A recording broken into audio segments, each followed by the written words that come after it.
Mesdames et messieurs, bonsoir, aimables téléspectateurs, aimables auditeurs de la radio nationale de Guinée. Vous êtes les bienvenus sur ce plateau de programme croisé. C'est le deuxième round de cette émission que vous suivez depuis le 26 août 2013. Aujourd'hui encore, nous avons sur ce plateau le deuxième groupe de partis politiques. C'est le deuxième tour. Vous avez déjà suivi tous les 31 partis politiques qui se sont présentés à ces élections législatives. Nous reprenons donc ce second round et vous avez sur ce plateau invité l'UFDG, le FRONDEG, le PDG RDA, l'UNR, l'UNED, le groupe, le PUSG et le PTS ont répondu à notre invitation. Aminata Sangaré. Oui, on répondu donc à notre invitation d'abord l'UNR, le PUSG, l'UNED, le PDG RDA et le parti groupe. Voilà. L'UNED, Union nationale pour l'égalité et le développement, est donc représentée ici tout à côté de moi par Ibrahima Souri Kanté. Il est membre du bureau exécutif chargé de la jeunesse. À côté de lui, vous avez le PUSG, Parti de l'unité et de la solidarité de Guinée. Madame Bangoura Adja Fatoumata Kamara, elle est présidente et elle est candidate à l'uninominale de Matoto. À l'extrême, vous avez l'UNR, l'Union nationale pour le renouveau. Ismaël Baldé, il était là au premier tour, revient encore pour cette émission. Ismaël Baldé est candidat sur la liste nationale de l'UNR.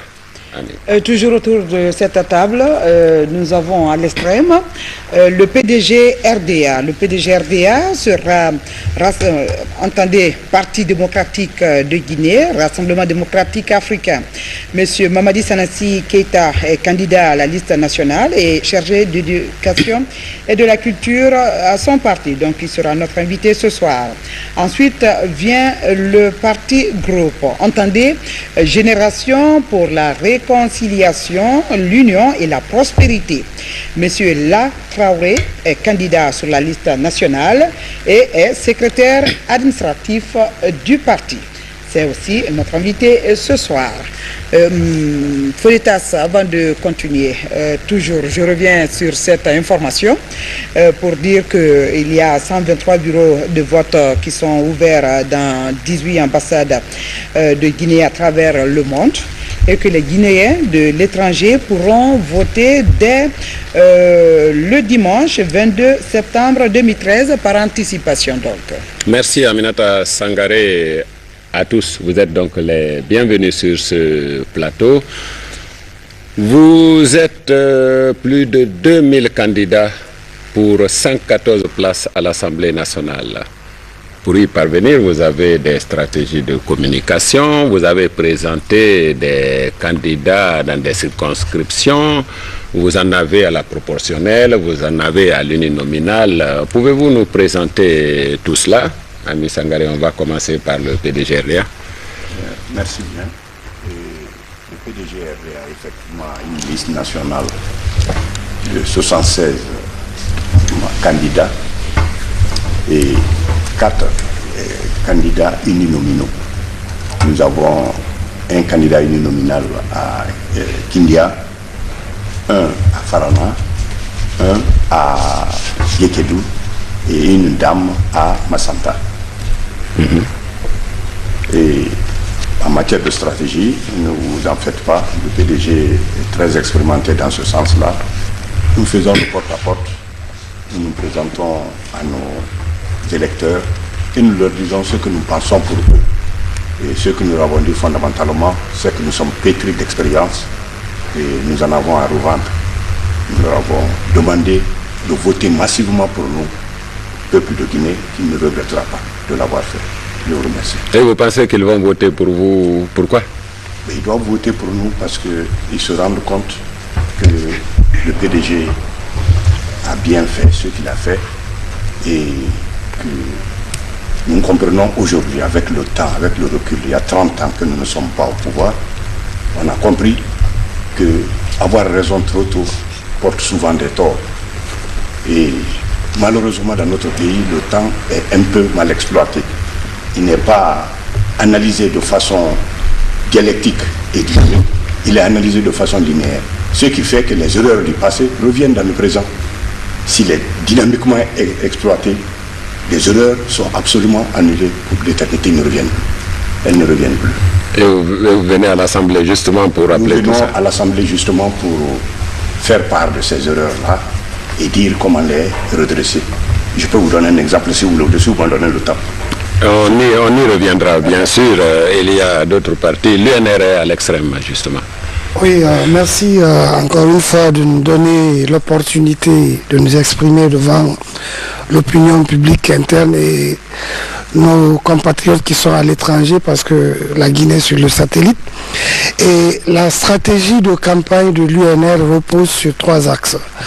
Le premier axe, c'est d'abord la combinaison, puisque le parti est jeune, c'est la combinaison de la continuation des activités d'implantation avec les messages du parti qui sont véhiculés par des jeunes qui sont déjà sur le terrain à l'intérieur du pays.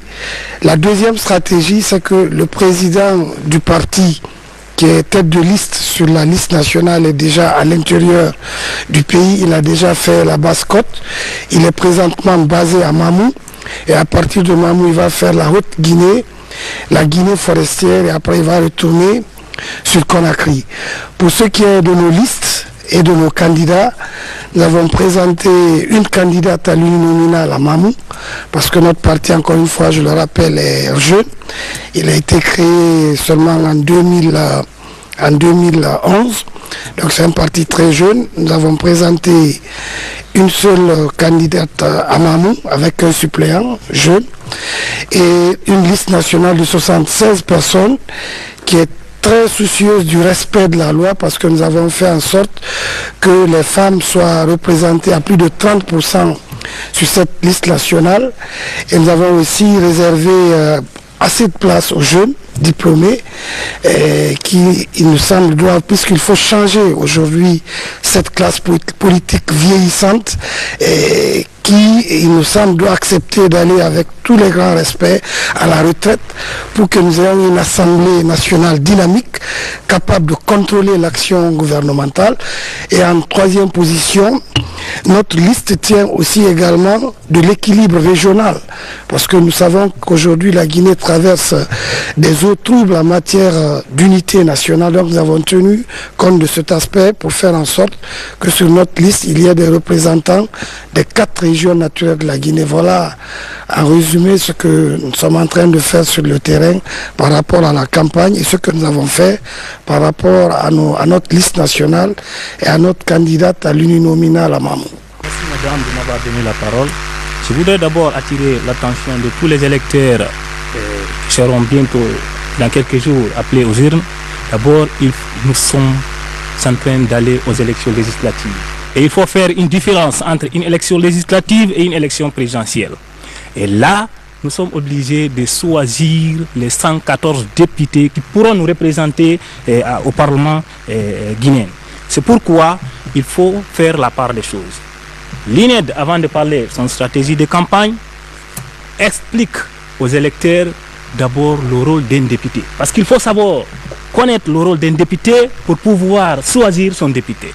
Quel est le rôle d'un député? Nous avons dit d'abord il faut choisir des éléments capables de contrôler l'action du gouvernement. C'est ça d'abord. Parce que si tu ne peux pas contrôler quelque chose dont tu n'as aucune compétence. Donc c'est pourquoi il faut choisir des personnes capables, compétentes pour contrôler l'action gouvernementale. En deuxième lieu, il faut choisir des personnes capables d'élaborer des lois, de proposer les lois qui pourront quand même nous aider à développer ce pays. En ce qui concerne la stratégie de campagne de l'INED, d'abord je vous rappelle que l'INED est l'un des benjamins de partis politiques en Guinée, qui a été agréé seulement le 12 février 2012. C'est notre première fois de participer à une élection Donc on a présenté des candidats aux uninominaux, à savoir Dalaba et Koubia. En fait, pour aller toujours à ces élections, on a aussi fait une alliance électorale avec 3 autres partis, à savoir le parti groupe de Papa Koli Kourouma, de PRR, de Madame Diallo Oumokanté et de GRD de Dr Saïd Bakonté. Ça déjà, ça doit impressionner aux Guinéens que déjà c'est une bonne stratégie, parce que si nous prenons dans chaque localité du pays, c'est pour dire à tous les Guinéens que nous devons nous mettre ensemble. Donc on a une stratégie de campagne qui consiste à aller, c'est-à-dire toucher le fond des problèmes des Guinéens, c'est-à-dire savoir réellement toucher nos militants, nos électeurs, pour leur dire vraiment ces éléments-là qu'il faut soutenir. On a plusieurs procédures, donc entre autres, on mène une campagne de porte-à-porte. Et actuellement, il y a d'autres qui sont à l'intérieur, qui sont en train de montrer aux Guinéens où faut-il voter, pourquoi faut-il voter ici. Et ceux qui sont là, nous tenons des fois des meetings. Et il y a une équipe qui vient de partir vers la forêt, à savoir ceux qui sont mieux implantés que nous là-bas, tel que le groupe, parce qu'on est il faut rappeler-vous qu'on a une alliance avec le groupe. Et en Passport, Dr Saïd Bakonté, qui nous a dit, compte tenu de son implantation dans cette localité, nous sommes déjà en Moyenne-Guinée parce que on se sent bien implanté là-bas. Donc c'est un peu ça, c'est notre stratégie de campagne. Je me tourne à présent vers le parti groupe. Êtes-vous candidat dans combien de circonscriptions et quelles sont vos raisons à aller vers ces localités? Je vais dire à Massanta, à Zérekoé, à Yomu, à Bela et à Lola. Et je vais vous dire que le parti groupe est un parti jeune mais vieux. Vieux pourquoi? Parce que nous avons l'expérience du RDR. Et à présent, le parti groupe est implanté dans tous les 33 préfectures de la Guinée, y compris donc la zone de Conakry. Et comme il a dit, nous avons effectivement signé un protocole d'alliance avec 3 partis, à savoir l'UNED de l'Agdao Kanté, le GRD de Dr Seydou Konté et le PRR de Madame Omo Kanté. Donc, dans ces circonscriptions, à part des 5, et puisqu'ils le disent, nous sommes en alliance, alors nous nous accompagnons dans tous les, à savoir OFA, où le GRD a présenté, Dalaba, où l'UNED a présenté, et Koubia, où l'UNED a présenté. Donc, ce sont là les circonscriptions et nous travaillons ensemble. Et d'ici là, je vais vous dire par rapport à la stratégie, c'est que, fort donc de l'expérience du RDR, je le dis parce que nous sommes allés de là. J'ai dit vieux parce que nous sommes partis de là. Alors, déjà, on avait commencé en ce temps, puisqu'un jeune parti qui n'avait fait que 30 jours de campagne, 15 jours de campagne, et qui est devenu 5e au premier tour de la présidentielle. Alors nous avons ces expériences. Autrement dit, d'abord nous sommes dans un porte-à-porte, et puisque les derniers temps, nous étions avec des groupements de femmes, alors nous continuons donc avec ces groupements de femmes, et voire même des groupements de jeunes. Donc ce sont là des moyens que nous mettons en pratique quant aux éléments qu'il faut apporter par rapport à l'élection de nos candidats. Voilà, merci beaucoup. Nous allons avec le PUSG. C'est Mme Bangoura Adja Fatmata Kamara. Merci très bien d'être sur ce podium avec ces multiples partis. Le PUSG est candidat, parti est candidat dans la commune de Matoto. C'est la circonscription de Matoto. Il y a d'autres qui disent que nous sommes candidats seulement à Matoto parce que la force des femmes et les bousculades nous permettent de ne pas évoluer sur tout le terrain. Mais une bonne femme ne peut pas déclarer à son mari, son ami. C'est grave. Nous voyons que tous les partis qui sont là qui ont demandé, qui ont dit qu'ils ont respecté les 30%, nous sommes avec eux. Donc le PUSG, parti femmes, ne peut pas s'asseoir ici aujourd'hui, déclarer les partis avec lesquels il est, et il aime tellement son pays, le beau pays de la République de Guinée. Nous voulons le développement de ce pays. C'est ça, notre organisation.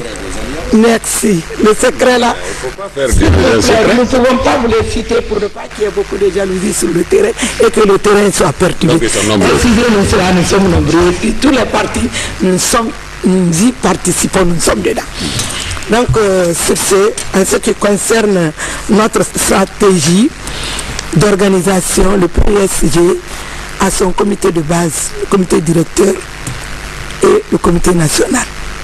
C'est organisé à la base, nous faisons des sensibilisations de nos partis dans les quartiers, dans les secteurs. Nous sommes là-bas présentement. Nous ne faisons pas tellement de bruit. Nous ne disons pas aux enfants de sortir, nos enfants, parce que la femme, quand tu dis, je veux faire campagne publicitaire, sortir dans les rues, tu rencontres certains risques. Nous refusons cela, nos femmes, parce que nous voulons la paix de ce pays. Mais nous demandons aussi à tous ceux qui sont en train de faire aujourd'hui les campagnes de rue, de faire le civisme, de sensibiliser leur population, de leur dire que vraiment le vote législatif, comme vient de dire tout de suite mon jeune qui est à côté de moi, Lunette, que ce n'est pas la guerre. L'élection législative n'est pas comme l'élection présidentielle. Nous avons assisté à l'élection présidentielle, nous n'avons pas été tellement retenus. Une femme du nom de Daraba Sarah, j'étais la première, je n'ai pas eu la chance d'être parmi les 22, mais j'étais parmi les 42.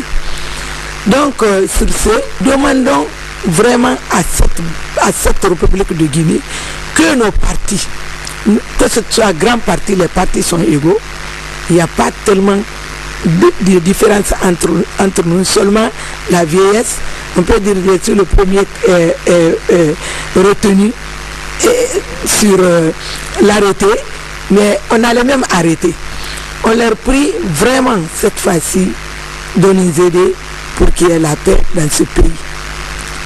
L'élection législative, c'est de montrer et de choisir des personnes capables pour partir représenter son pays à l'hémicycle pour pouvoir donner les lois et faire respecter les lois, que ce soit les lois de la sécurité, que ce soit les lois de l'hygiène, que ce soit les lois de santé. Parce que quand tu dis l'hygiène et présentement Matoto est saturé, vous-même vous le savez, nous voulons faire venir en cela, mais comme on n'a pas tellement peut-être le temps ne nous permettra pas, mais je voudrais dire à tout un chacun de penser à la vie de ce pays. Tous vos discours, il y a deux mots qui reviennent. Les femmes. Matoto. Les femmes. Matoto. Oui. Donc vous êtes seulement à Matoto, le PUSG? Mon directeur, je viens de vous dire que nous sommes partout. Nous ne pouvons pas dire tout simplement les femmes de Matoto. Nous parlons les femmes de la République de Guinée. C'est pour cela que nous ne pouvons pas vous citer aujourd'hui qu'on est en alliance avec ce parti ou bien avec ce parti. On vous a dit que la femme ne peut pas déclarer, surtout que pour le moment, le seul femme titulaire, nous ne pouvons pas déclarer nos amis. On a tellement d'amis, notre mari, les maris, écoute, si tu déclares ton ami ici, tu as des fouilles dans ton foyer, c'est toi qui le cherches. Merci. Je crois que le secret va rester avec le PSG et sur ses alliances. On évolue? Oui, on évolue maintenant avec le PDG RDA, qui dit qu'il vient déterminer à l'Assemblée nationale pour que beaucoup de choses soient tirées au clair. Est-ce que vous pouvez nous citer par exemple un de ces deux sujets que vous comptez et comment comptez-vous le faire? Très bien. Et je vais vous dire par exemple sur le plan de l'éducation. Je suis enseignant et un métier que j'ai pratiqué presque un demi-siècle. Au PDG, le problème générationnel ne s'oppose pas. Nous avons géré ce pays. Les jeunes, nous les avons scolarisés. Nous les avons ramassés avec nos avions, pilotés par des Guinéens. dans toutes les régions du pays et les envoyer en Europe, en Asie, en Amérique pour étudier. Ils sont venus diplômés. Le problème qui se pose en réalité aujourd'hui pour la Guinée, c'est le bon choix et le problème d'intégrité des cadres. Tout notre problème, c'est ça. Je vais parler sur le plan de l'éducation. Prenez l'Asie. Quand vous prenez l'Asie, les pays asiatiques qui étaient colonisés comme nous, dès après la colonisation, ils ont valorisé leur culture nationale. Ils ont mis en valeur leur langue.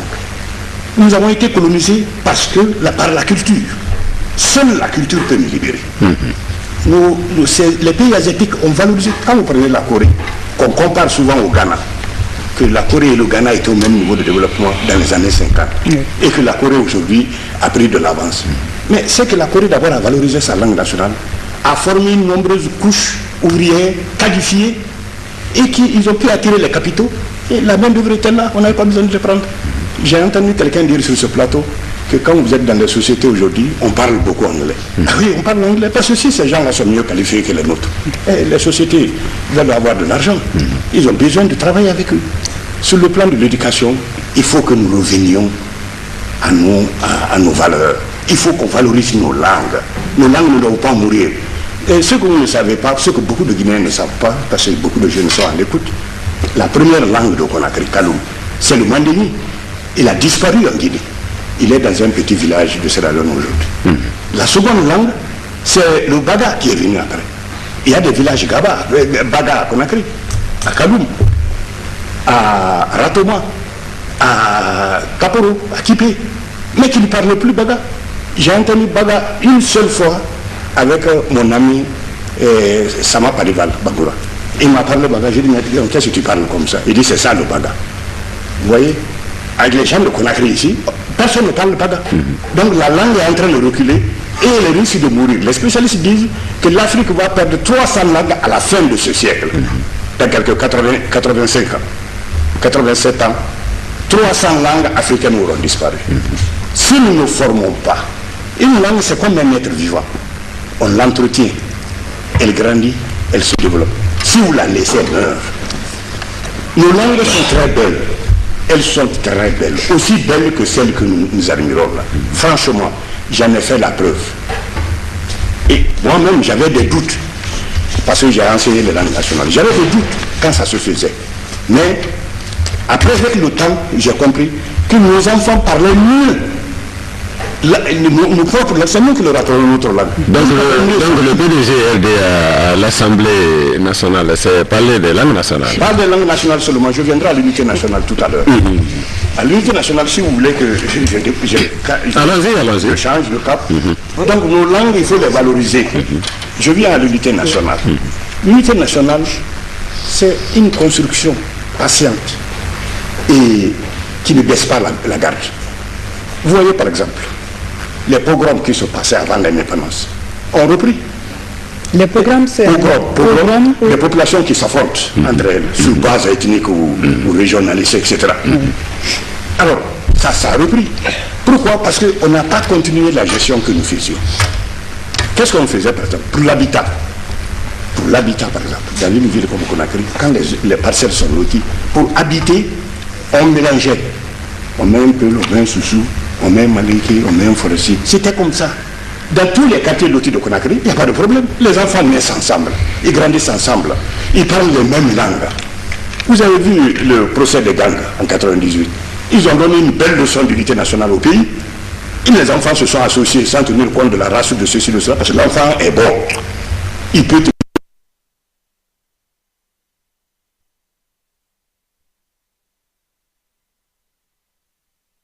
les amenons à ces positions, nous les anciens, nous les familles.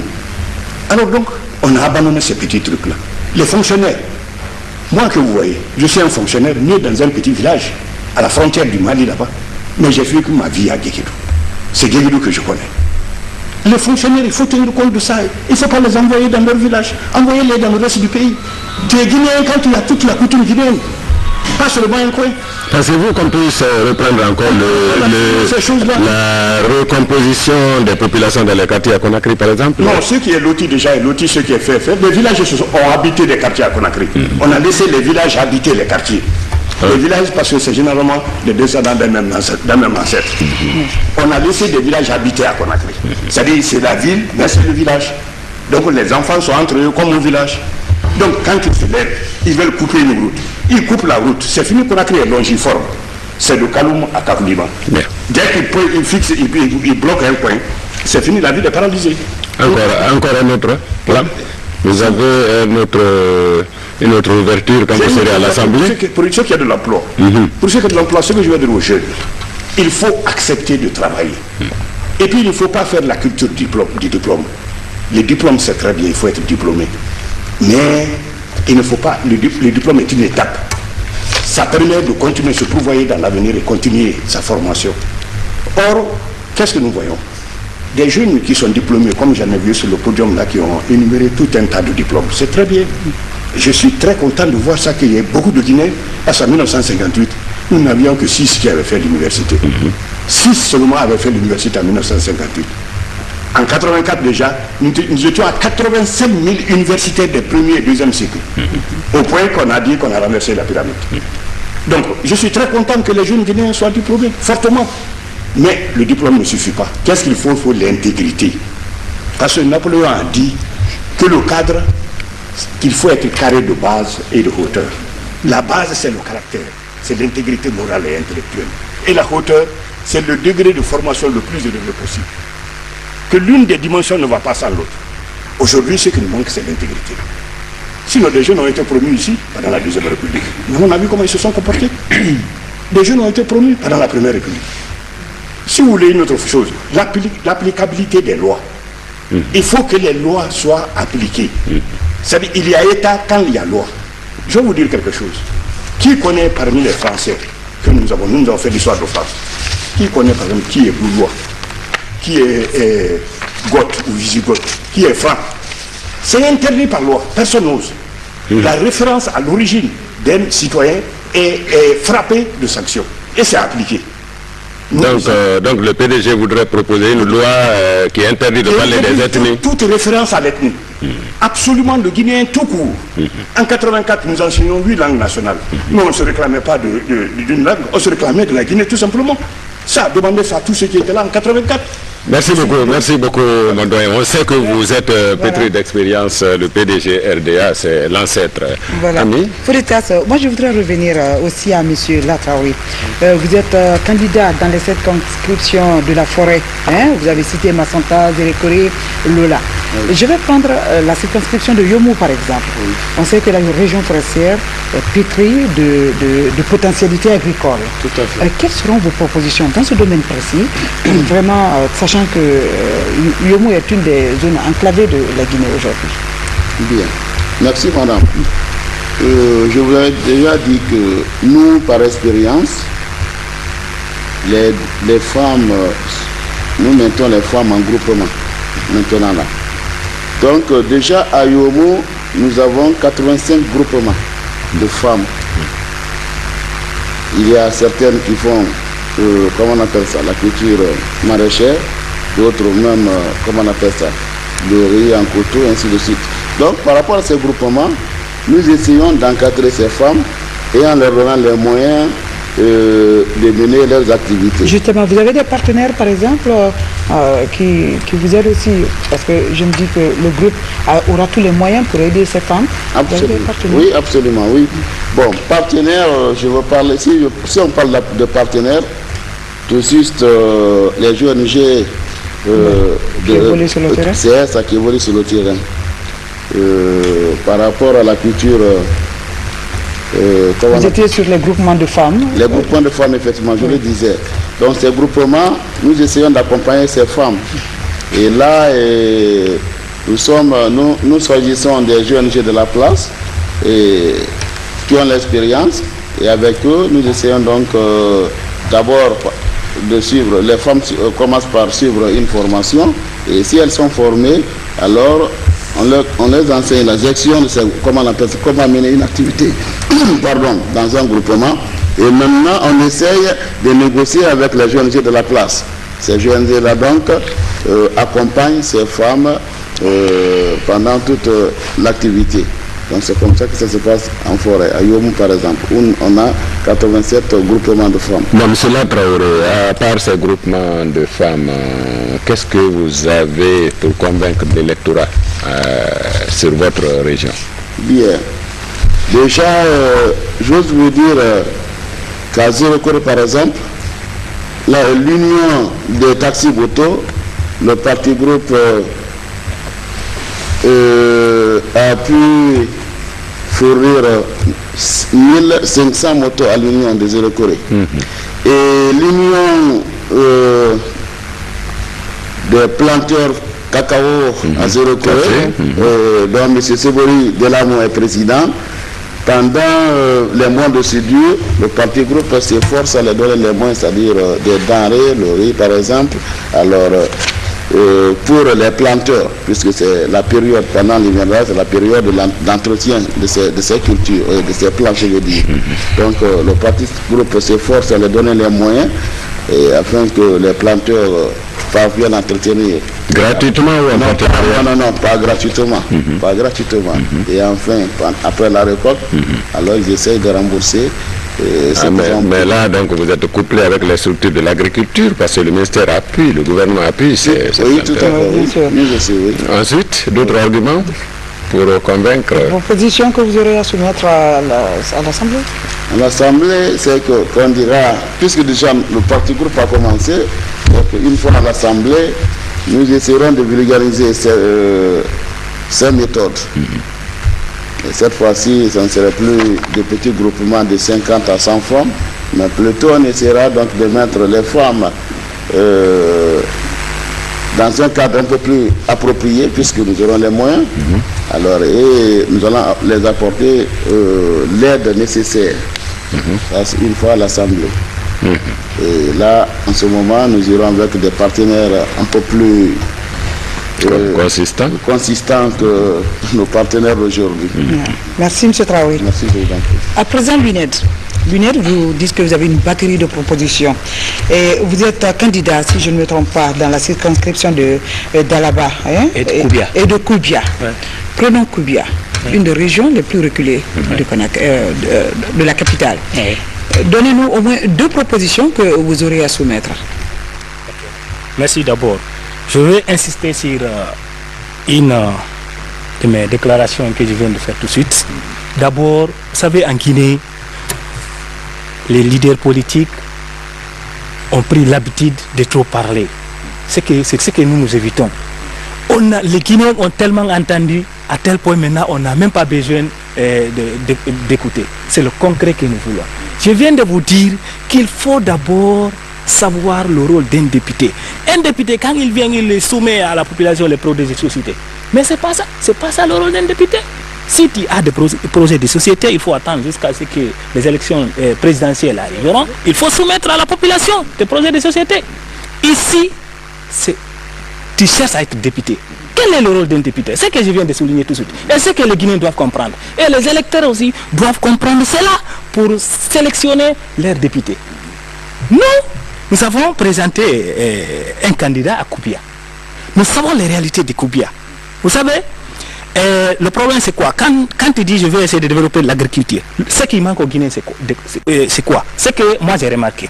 C'est qu'on peut dire je peux développer ça, mais les processus par lesquels il faut passer pour aboutir à ça, ce qui manque au Guinée, ils n'ont pas ça. Et vous l'avez? Effectivement, oui. Le problème c'est quoi? Nous, on ne fera que proposer. L'exécution, c'est pas nous. C'est pourquoi on ne fera que proposer. Donc, on voit, par exemple, il y a une société qui veut quand même donner une possibilité à mettre des routes, par exemple, en allant vers telle région. Nous allons essayer de défendre les causes de Koubia pour pouvoir quand même envoyer cette possibilité vers Koubia. Et si toutefois c'est l'agriculture qui est aussi favorable à cet endroit, nous allons essayer de proposer de sorte que ce qui devrait être octroyé dans tel ou tel endroit soit octroyé à des choses. Là où on a présenté notre candidature. Mais là, vous êtes dans le rôle du député, parce que un député, c'est pour défendre ça. C'est ce que je dis, c'est ce que je suis en train de dire.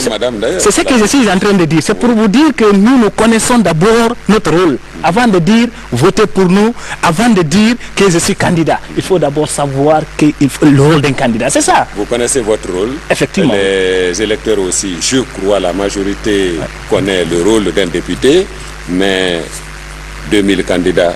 Il faudrait vous, l'UNED, que vous soyez parmi 114. 114. Quelle stratégie? C'est ça vos arguments maintenant. Merci. Allez-y. D'abord, je vous rappelle qu'on a compris que les Guinéens ont vraiment la conviction que l'UNED pourra faire l'affaire, c'est-à-dire pourra quand même, comment je peux dire, parvenir aux attentes de cette population. Parce que, d'abord, parce que ce que les Guinéens ont besoin actuellement, c'est l'union, l'unité. Il faut constater, monsieur le directeur, qu'actuellement le tissu social est complètement fragilisé. Vous pensez qu'on peut développer un pays là où, comment je peux dire, aucun individu ne partage la douleur de l'autre, hein? Où toute aide ou acte de miséricorde est sanctionné par un calcul d'intérêt? Vous pouvez le croire? Ça ne peut pas se faire. Il faut montrer aux Guinéens, maintenant le temps est venu pour s'unir, pour se mettre ensemble. Surtout nous les jeunes. Parce que nous, on a entendu parler des filles, vraiment, il faut faire revenir. C'est que ce n'est pas ce qu'on a besoin. Actuellement, tu peux rester ici et écouter et voir même ce qui se passe aux États-Unis, en France. Nous voyons combien de fois les jeunes des autres pays sont en avance. Mais celui qui va venir ici nous dire de ce qu'on a vécu ou bien ce qui s'est passé, ce n'est pas notre affaire. Il vient nous dire qu'est-ce que je veux mettre en œuvre pour pouvoir vous tirer de cette ornière. Qu'est-ce que vous allez mettre en œuvre? Justement, merci. À ce qui concerne les jeunes, d'abord, nous allons appuyer sur la formation, sur l'éducation de la jeunesse. En quoi faisant? Vous savez, la Guinée, depuis un certain temps, n'a pas un programme de développement. C'est ce qui manque à un programme de développement. Si je dis comme ça, permettez-moi d'aller au bout de mes idées. Un programme de développement, je vais prendre l'éducation. Moi, je suis professeur. Si je prends l'éducation... Professeur de biologie. Merci. Est-ce que je me fais comprendre? Un programme de développement, c'est quoi? C'est que l'État a besoin de tel... Il faut, à chaque année, l'État définisse quels sont combien d'agronomes, combien d'ingénieurs, combien de médecins le pays en a besoin. On forme par rapport à ça. Mais imaginez actuellement on forme 1000 chaque année l'université Symphonia libère 1000 juristes. Où ces juristes-là vont travailler? Dites-moi s'il vous plaît. On forme combien de médecins ici? C'est que je vais vous dire par là que nous les jeunes on en a marre. Il faut ça. Ce programme de développement, c'est ce que la Guinée n'a pas. Mais ce programme-là, je pense que le ministère du Plan existe pour ça, non? Effectivement, oui. Si je vous rappelle là, ça c'est pour vous dire qu'il y a tellement de choses à revoir. C'est à tel point que l'UNED est sensible de tout cela. Si toutefois on a la possibilité, les électeurs quand même nous accordent leur suffrage, on a la possibilité quand même de mettre la Guinée sur les rails et vraiment de venir au... Par rapport à ce qu'un candidat doit faire pour accéder au suffrage des électeurs, lorsqu'il affirme qu'un candidat ne doit pas dérouler son projet de société pour convaincre les électeurs, là je me demande qu'est-ce qu'on doit utiliser pour convaincre les électeurs. C'est sur, de campagne. Voilà, c'est sur la base de la vision du parti. La base du projet de société du parti, c'est sur la base des objectifs du parti pour la nation que les militants, que les électeurs vont sélectionner les candidats. Donc il est très important que les candidats déroulent leur projet de société tout en résumant par rapport au temps qui est imparti dans l'émission. C'est pourquoi nous, au sein de l'UNR, je ne cesse de le marteler quand je passe sur les plateaux pour dire que nous sommes un parti social-démocrate. Le parti social-démocrate, c'est un parti qui va défendre, arriver à l'Assemblée, quelle vision? C'est-à-dire la combinaison entre le libéralisme économique et l'interventionnisme de l'État dans l'économie. Parce que nous vivons dans des pays où rien n'est pratiquement fait, tout est priorité. Et puisque tout est prioritaire, il faut que l'État intervienne pour mettre les grandes infrastructures de base pour permettre le développement. Il n'y a pas de développement sans route. Un particulier ne va jamais s'aventurer pour aller faire une route, même s'il est libéral, le plus libéral du monde. Donc nous, notre vision, notre idéologie, notre doctrine, c'est la social-démocratie. Et nous invitons donc les Guinéens à faire en sorte que des sociodémocrates soient présents à l'Assemblée nationale. C'est quoi un social-démocrate? Un social-démocrate, c'est un libéral humaniste.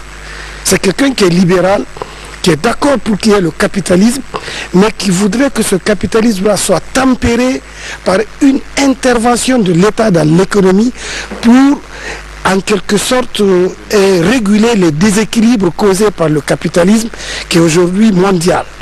Ça, c'est notre vision. Deuxièmement, arriver à l'Assemblée nationale, si nous sommes dans un groupe parlementaire, nous ferons en sorte qu'une loi soit proposée sur la réconciliation nationale. Et là, nous allons faire en sorte qu'il y ait une loi d'armistice pour que cette Guinée-là purge une fois pour toutes tous ces démons qui sont dans le subconscient et le tréfonds de toutes les communautés dans ce pays. Cette loi d'armistice sera l'aboutissement d'une sorte de conseil national ou en tout cas de conférence nationale sur la vérité et réconciliation, comme ce qui s'est passé en Afrique du Sud. Les bourreaux vont reconnaître devant les victimes, oui, je t'ai fait ça, j'ai fait cela à ton père. La victime dit, je pardonne. On tourne la page, les députés votent une loi d'armistice qui fait en sorte qu'une fois pour toutes, on ne va plus nous mettre à discuter du passé, on va regarder l'avenir. Donc si on est dans un groupe parlementaire, on va se battre au sein de ce groupe pour que cette loi d'armistice là soit votée après, bien entendu, cette conférence de vérité et réconciliation qui sera initiée par le gouvernement à travers les appels des parlementaires que nous sommes, parce qu'en tant que députés, nous pourrons par exemple demander au ministre de la Justice, lors d'une séance de questions-réponses, de faire en sorte que le gouvernement mette sur la table un projet de loi d'armistice qui sera l'aboutissement d'un grand forum de vérité et réconciliation. La Côte d'Ivoire est en train de le faire, le Rwanda a presque fini de le faire, l'Afrique du Sud a fini avec, la Guinée. C'est très facile de le faire en Guinée parce qu'il n'y a pas eu l'Holocauste. Il n'y a pas eu l'équivalent de ce qui s'est passé au Rwanda, en Guinée. Donc, et le Guinéen est très tolérant d'une manière générale. En tout cas, moi, je le suis et je sais que tous ceux qui sont sur ce plateau le sont aussi. Nous pourrons assez rapidement, dans le cadre de la famille guinéenne, faire en sorte que ce pays se réconcilie avec lui-même. Et nous considérons que les députés de la nation doivent jouer un rôle fondamental, un rôle essentiel par rapport à cette question. L'autre loi prioritaire pour nous, au sein de l'Assemblée, en dehors des lois de programme sur le développement économique, c'est-à-dire sur la santé, sur l'éducation, sur la justice, nous pensons qu'il faut une loi sur le financement des partis politiques en République de Guinée. Pourquoi? Parce que on a l'impression que les partis sont financés par les leaders. Or, cette question de source du financement est posée dans tous les pays du monde. Par exemple, l'élection de Barack Obama aux États-Unis s'est faite par le biais de souscriptions sur Internet. Ce n'est pas Barack Obama en tant que sénateur qui allait prendre dans son compte de l'argent pour financer la campagne du Parti démocrate. Ce n'est pas François Hollande en tant qu'individu qui met dans sa poche pour aller financer le Parti socialiste. Au Sénégal, ils sont en train de discuter déjà d'une loi sur le financement des partis politiques pour qu'on sache où les gens prennent de l'argent pour venir subitement financer des ONG, financer des entreprises, financer alors qu'ils sont ministres de la République. Je pense qu'il faut un peu faire en sorte que la politique soit moralisée dans notre pays. Mais je viens d'entendre sur ce plateau que certains partis financent des ONG et autres. Moi, je considère que ça, c'est le rôle des entreprises de financer des ONG. Un gouvernement, un ministre de la République, en aucun cas, et s'il doit le faire, il doit passer par personne interposée. Mais qu'un parti finance des groupements, il faudrait bien que ce parti-là dise quelles sont ses ressources, parce que nous, en tant que jeune parti, nous venons de recevoir dans la subvention qui vient d'être versée aux partis politiques un montant. C'est sur la base de ce montant-là que nous sommes en train de faire notre campagne, une campagne qui est conforme à nos moyens. Et donc, il faudrait bien qu'il y ait un plancher, sinon les partis ne pourront pas être à égalité devant l'opinion publique. Et ça, c'est extrêmement important. Ami Sangaré, vous avez vu que les partis se retrouvent, c'est une Guinée inquiète de son avenir qui se présente pour ces élections législatives, parce que tous les leaders qui sont intervenus ici, nous retenons la réconciliation nationale, chacun essaie de voir comment y parvenir, que ce soit le groupe, le PDG-RDA, l'UNR, le PSG et l'UNED. Tous, c'est une Guinée inquiète, et je crois que à l'Assemblée, on commencera d'abord par ça, recoudre le tissu social et épurer les cœurs pour que nous puissions respirer de la même façon. Je crois que c'est la même chose, hein, même si on défend les femmes. Nous avons beaucoup fait pour ça, parce que je suis directrice de la promotion féminine et de l'enfance de Matoto. Cette commune est la plus grande commune de la République de Guinée. Nous sommes en train d'aménager pourvu que l'assainissement soit fait. Nous avons organisé des femmes qui ont très bien travaillé sur le terrain, mais jusqu'à présent, ça n'a pas eu le jour. Le gouverneur est venu intervenir pour que vraiment l'assainissement se fasse, mais jusqu'à présent, les moyens de base pour qu'on puisse atteindre le bout, c'est ce qui nous manque. Sinon, la sensibilisation se fait à tous les niveaux, surtout le parti PUSG. Le parti là a des groupements sur le terrain, ce que vient de dire mon ami, mais si l'État ne vient pas au secours, je ne crois pas que nous pourrons suffisamment atteindre le bout. Nous sommes en train de faire la sensibilisation pour ça, nous sommes en train de partir vers l'autorité, vers ceux-ci qui peuvent venir au secours. Ils sont en train aussi de s'organiser pour qu'on puisse faire face à la santé de ces femmes, à la santé de la vie, surtout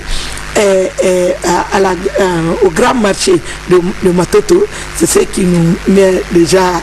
Mais vous savez, Adja, à vous écouter, c'est l'État qui doit intervenir. Mais on sait que les ordures, l'État va vous aider pour ramasser, mais c'est quelqu'un qui met les ordures. Oui. Quelle sensibilisation vous faites pour ceux qui déposent les ordures? Évidemment, c'est ce que je viens de vous dire, qu'on en a beaucoup fait, on a sensibilisé les femmes.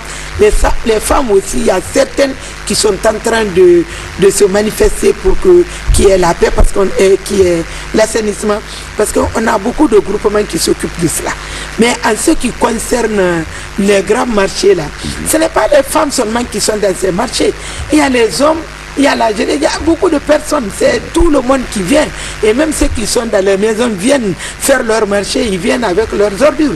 C'est ce qui nous fait des problèmes. C'est pour cela qu'on est en train de sensibiliser à ce niveau pour que l'État vienne au secours. Si nous vous disons que l'État vienne au secours, si la population arrive à mettre les ordures et qu'il y a les grands camions de jour en jour ou bien de minute en minute, je crois que les ordures seront ramassées.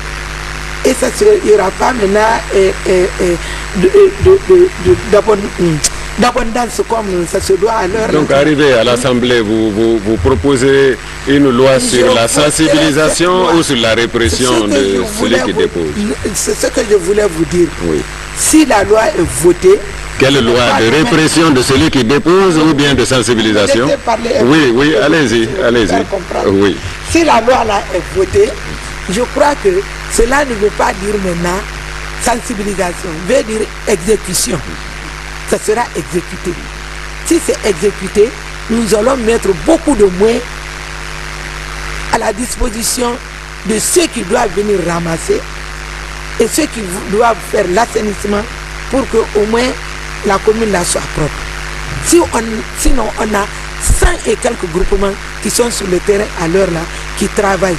Il y a des ONG qui sont là, qui sont en train de nous appuyer en matériel d'assainissement, mais jusqu'à présent, c'est un peu minime pour nous. Donc, sur ce, si le PUSG est retenu à l'Assemblée, nous allons faire face à ces lois pour que, au moins, que l'assainissement soit au moins très bien respecté. Merci, madame. Monsieur Keita, oui. Vous soutenez que la promotion des langues nationales ont fait leur preuve dans l'enseignement, surtout dans l'assimilation des sciences dans les langues nationales. Ensuite, la traduction se fait plus facilement dans la langue étrangère. Aujourd'hui, vous êtes révolté par le fait que cette culture-là disparaît à petit feu. Est-ce que vous avez des propositions concrètes pour ramener vraiment cette pratique dans nos mœurs? Absolument, j'ai des propositions parce qu'il y a une loi de l'Assemblée nationale de la Deuxième République qui a voté le fait que l'enseignement en Guinée soit donné dans les langues nationales, premièrement, et étrangères. Ça a commencé par langue nationale, ensuite on a dit étranger. La loi est là, vous pouvez la relire. Cette loi est là, on l'a classée aux oubliettes. C'est pas normal aussi. Vous allez pour la réveiller? Il faut absolument la réveiller. Il faut cette loi, il faut l'appliquer. Puisqu'on a voté consciemment la loi, c'est parce que c'est bon pour le pays. On a arrêté sous des humeurs en 84 des langues nationales. Je vous le dis, la pluralité des langues nationales, l'enseignement des langues nationales, ce n'est pas un inconvénient pour la formation de l'homme. Celui qui parle plus de langues est plus cultivé. Quand vous voulez connaître un peuple, il faut parler sa langue. C'est même quand vous parlez la langue de quelqu'un, vous vous rapprochez immédiatement l'un de l'autre. C'est pour vous dire que la langue n'est pas un inconvénient. On avait 8 langues. L'Inde a 11 langues à enseigner. 11 langues. L'Afrique du Sud en a 7. Mais nous sommes maintenant à 12. Non, on a 22 ethnies en Guinée. Non, c'est 20. Non, je vous le dis. Je vous dis maintenant, puisque je suis un enseignant, j'ai indiqué aux enfants, les populations de Guinée, il y a 22 ethnies. C'est 24 maintenant, bon, d'après nos statistiques. Même si nous allons plus, on n'a pas besoin de tout ça. Il y a des langues qui par exemple, sont semblables. Quand je prends le cas du malinké, il y a le malinké, par exemple, il y a le kouranko, il y a le konya, il y a le lélé. Mais tous ces 4 groupements se comprennent. Les linguistes, on avait une académie de langue. Les linguistes ont travaillé, ils ont fait des rapprochements et ils ont pris des décisions. C'est-à-dire, on laisse ça aux spécialistes. Ils analysent. C'est le même vocable. C'est le même vocable qu'ils utilisent. Celui qui parle le konyanké, celui qui parle le malinké, celui qui parle le kouranko, celui qui parle le lélé, c'est le même vocable qu'ils utilisent. Le problème n'est pas là-bas. On peut s'entendre, on peut réduire. On peut réduire et le faire. Les langues nationales peuvent revenir sans aucun inconvénient. Vous savez, le problème de la Guinée, c'est qu'avec les 24 ethnies, nous avons aujourd'hui, à la télévision nationale par exemple, 12 langues parlées. Nous ne sommes pas comme le Mali avec le Bambara, nous ne sommes pas comme le Zaïre avec le Lingala, nous ne sommes pas comme le Sénégal avec le Wolof. Pensez-vous que enseigner les langues nationales, Pularo, Fouta, Malinké en Haute-Guinée, Soussou en Basse-Guinée, Pelé ou bien Thomas en Moyenne-Guinée, ce n'est pas une source de division encore? Absolument pas. Nous enseignons hier, on n'était pas... Dans quelle langue donc nous allons communiquer pour notre République? Excusez-moi. Oui. Hier c'était enseigné, on n'était pas divisé. Aujourd'hui ce n'est pas enseigné, nous sommes en train de nous attaquer dans tous les carrefours. Vous savez quelle est l'importance de la suppression des langues? Hier c'était enseigné, on ne se boxait pas. Aujourd'hui ce n'est pas enseigné, nous nous boxons. C'est ça le problème. Qu'est-ce que je veux dire? Les langues nationales, le nombre n'est pas un inconvénient. Un enfant qui apprend le poulard au Fouta, à un certain niveau, il apprend une 2e langue, une 3e langue. Il pourra parler les 3 langues. Et il devient un Guinéen, plus Guinéen que celui qui est né au Fouta, qui est grandi au Fouta.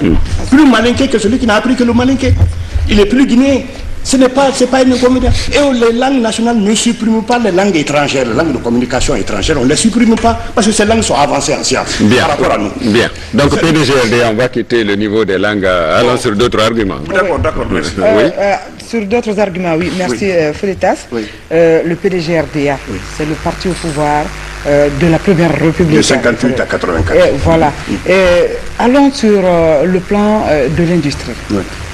Aujourd'hui, on sait que assez d'industries ont disparu, dont les premiers jalons étaient posés par la Première République. Quelles seront votre sensibilisation, votre appel pour que l'on revienne? Je parle sur le plan emploi jeune, par exemple. Très bien. Voilà. Quelles seront vos propositions pour que cette stratégie revienne aujourd'hui à la Si vous étiez à l'Assemblée. Si vous étiez à l'Assemblée. Je vais demander au peuple de Guinée de nous envoyer nombreux à l'Assemblée. C'est bon pour lui. Et je vais le dire. Ce que je vais dire, si nous sommes à l'Assemblée, j'ai vu le ministre de l'Industrie des petites et moyennes entreprises citer 150 entreprises installées en Guinée. Elle les a citées. Quand elle les a citées, elle a ajouté. Il dit ces gens-là avaient, ils avaient Ils avaient une conception du destin de la Guinée. Ils avaient... Ces gens-là qui?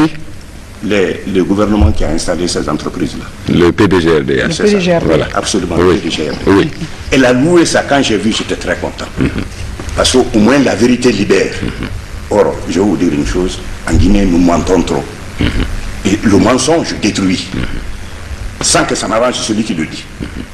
Alors, ce que je veux dire, quand elle a dit ça, c'est dire que si nous avons aujourd'hui 150 unités industrielles, même si chaque unité industrielle n'utilise que 100 ou 200 personnes, multiplié par 150, ça fait des milliers au moins qui sont arrachés du marché. Voilà, quelle stratégie en tant que doyen pour l'opérationnalisation justement? C'est de mettre prioritairement la reprise de ces industries. Par qui? Par une loi. Par une loi, demander qu'ils le reprennent, que l'État vote des budgets pour la reprise de ces industries-là. Ainsi que l'État négocie aussi avec des particuliers dans le monde, et en Afrique ici et ailleurs, pour pouvoir reprendre ces industries-là. Ça va libérer un peu. Également, pour le problème de l'emploi, quelqu'un l'a dit tout à l'heure, qui sont combien de milliers qu'on libère par chaque année comme juristes. Bon, la formation doit être en adéquation avec l'emploi.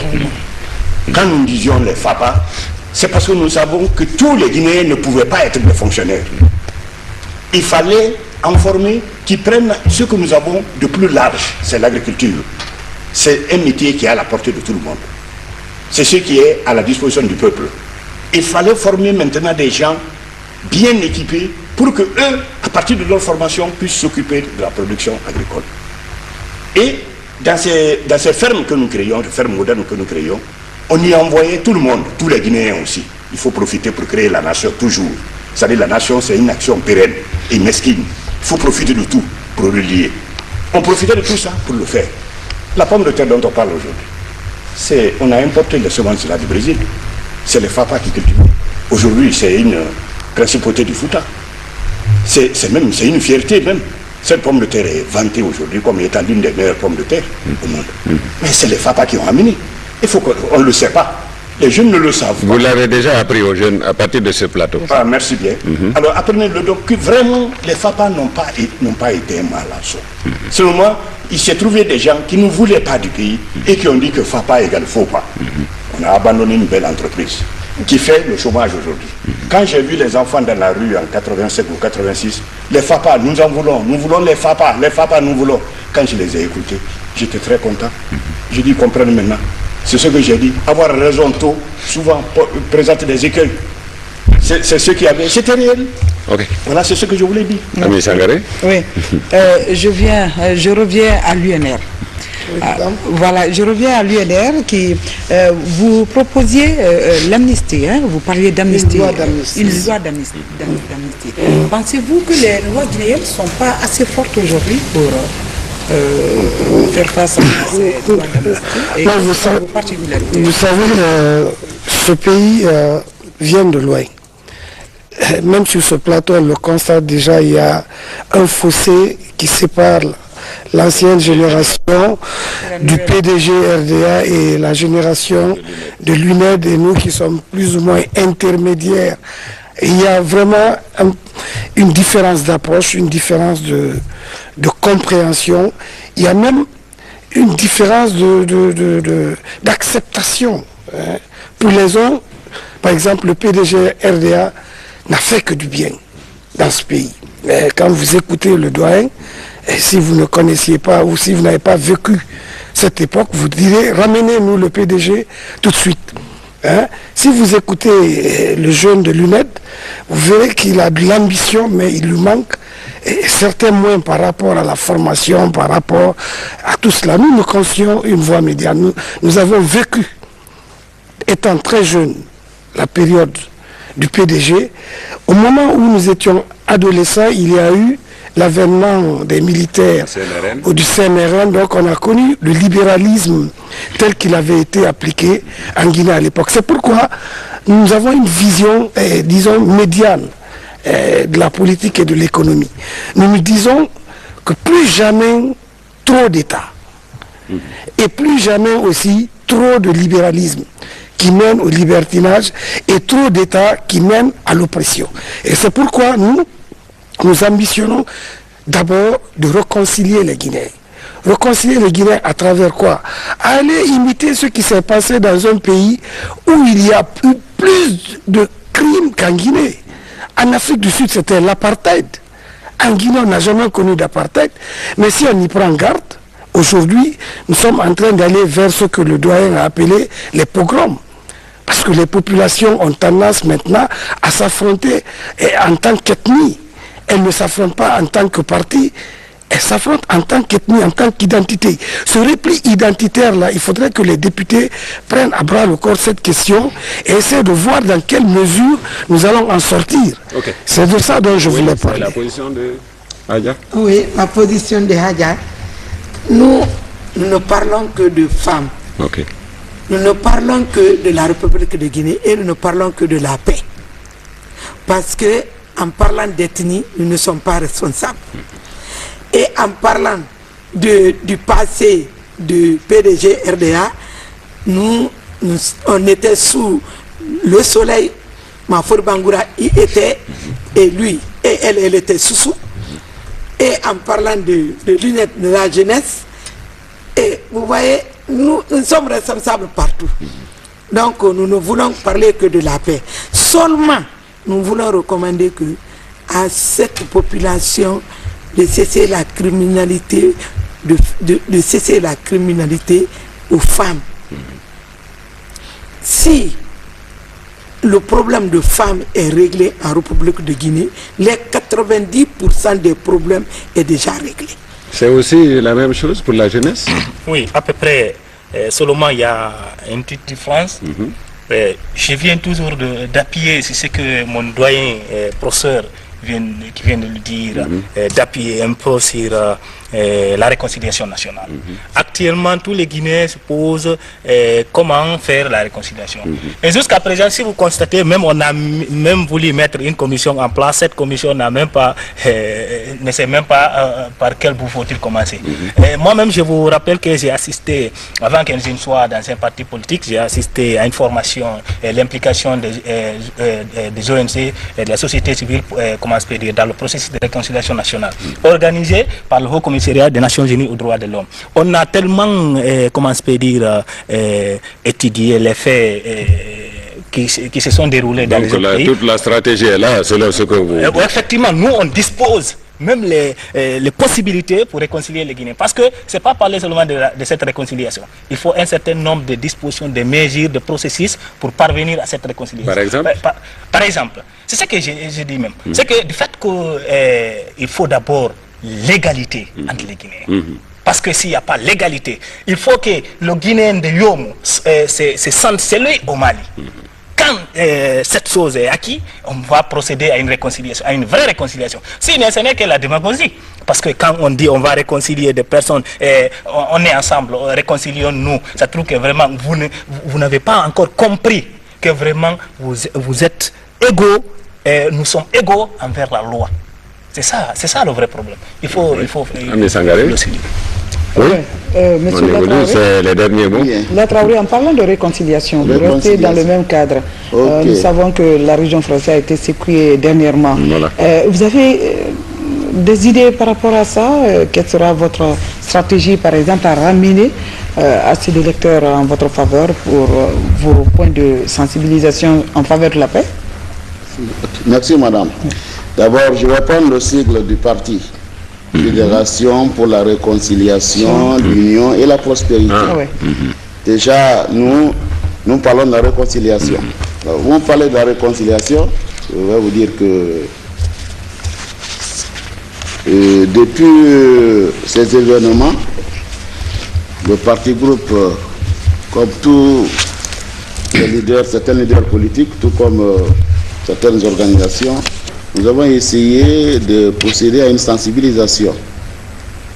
Sensibiliser la population, puisque les deux ethnies vivent ensemble depuis des millénaires, acceptez le terme.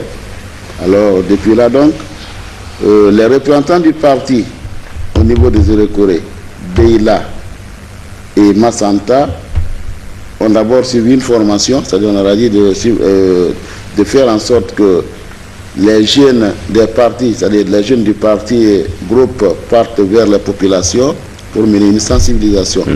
Puisque C'est pas facile que les Koniankais et les Guerriers depuis longtemps vivent ensemble. Et le parti groupe, j'ose vous dire que a coulé où ça a commencé, alors le parti groupe est fortement implanté là. C'est pourquoi donc on a saisi certains jeunes de là-bas et de Massanta. Pourquoi je parle de Massanta? C'est parce que Koulé est à cheval entre Zéro-Corée et Massanta. C'est ça. Donc nous avons commencé ce travail. Et je pense que ce travail a porté, puisque maintenant là, les derniers par rapport à ces activités venaient de rentrer. Donc ils ont essayé de sensibiliser la population et faire savoir à la population que ces deux communautés vivent ensemble. Donc plus grand jamais, elles ne peuvent se séparer. Et donc ce sont ces activités qu'on a menées sur le terrain. Et vous pensez que la paix est revenue?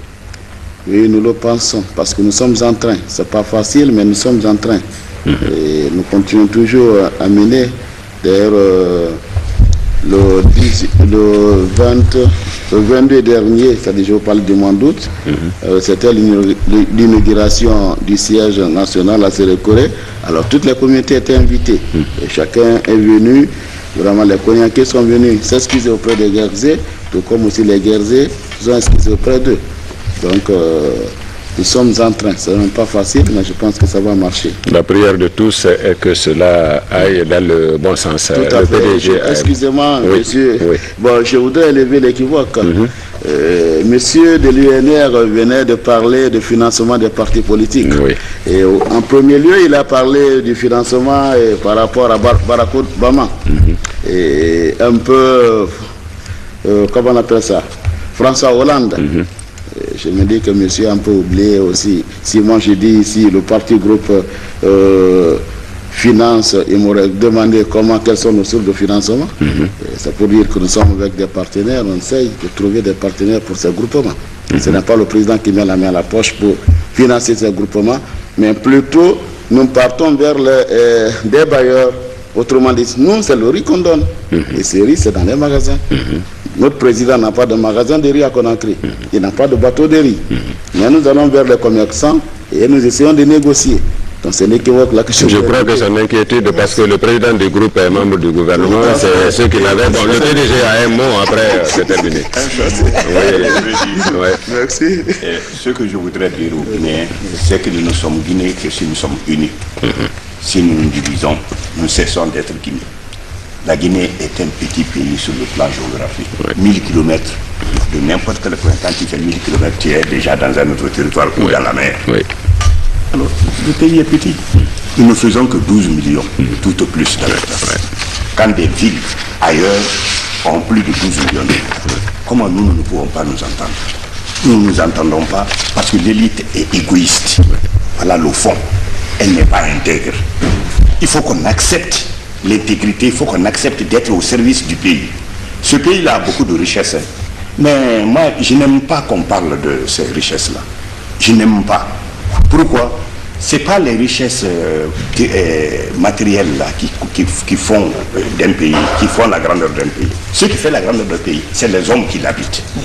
Israël est un petit territoire, avec une petite population, mais c'est un pays hyper développé.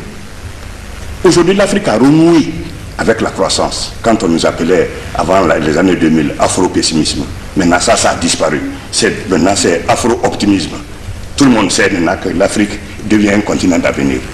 Mais si nous ne prenons pas garde, surveiller les systèmes éducatifs, développer la recherche scientifique dans nos universités, qu'elles deviennent des points d'encouragement pour la production. Si cela n'est pas, soyez très sûrs que nos richesses vont profiter à d'autres, ça ne nous profitera pas à nous. Les richesses premières, c'est les hommes, leur unité, leur valorisation. Quand nous ferons ça, nous profiterons de nos richesses. Voilà ce que je veux dire. Votez pour le PDG, votez pour les députés PDG, vous ne le regretterez pas, peuple de Guinée. Voilà, c'est donc le dernier mot de cette émission. Je vous rappelle que c'est le 5e numéro de programme croisé. Second round pour les partis politiques de venir à ce plateau. Vous avez compris donc ceux qui étaient là, leur position.